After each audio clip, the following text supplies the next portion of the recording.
ایک زمانے کی بات ہے، کانٹوں کے جنگل کے قریب ایک ویران وادی تھی۔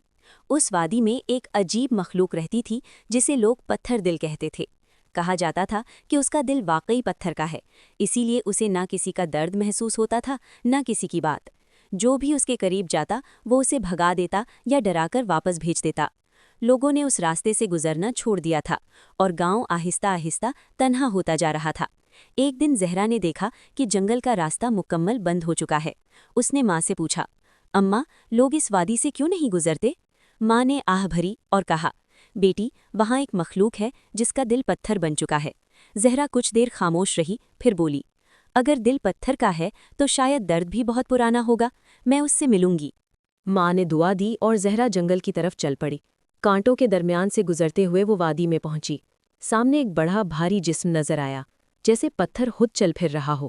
اس کی آنکھیں سخت تھیں اور آواز گرجدار۔ واپس چلی جاؤ، مخلوق نے دھاڑ کر کہا۔ مگر زہرا نہیں ڈری، وہ آہستہ سے بولی، میں لڑنے نہیں آئی، میں سننے آئی ہوں۔ یہ سن کر مخلوق چونک گئی۔ کبھی کسی نے اس سے ایسے بات نہیں کی تھی؟ میرے پاس سنانے کو کچھ نہیں، وہ غصے سے بولا۔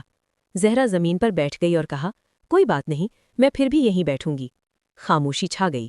کافی دیر بعد مخلوق کی آواز بھر آ گئی، میں بھی کبھی نرم تھا، مگر لوگوں نے مجھے خوف سمجھا، نفرت دی، اکیلا چھوڑ دیا۔ میرا دل آہستہ آہستہ پتھر بن گیا۔ زہرا کی آنکھوں میں آنسو آ گئے۔ اس نے نرمی سے کہا، دل پتھر کا نہیں بنتا، دل تھک جاتا ہے۔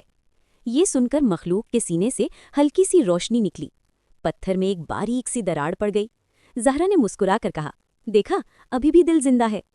روشنی پھیلتی گئی، پتھر نرم ہونے لگا اور وہ خوفناک مخلوق ایک تھکے ہوئے تنہا وجود میں بدل گئی۔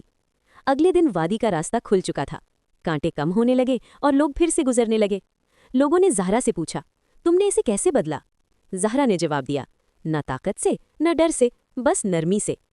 یوں پتھر کا دل ایک سبق بن گیا اور زہرا کی عقل، ہمت اور نرمی ایک بار پھر سب کے لیے روشنی بن گئی۔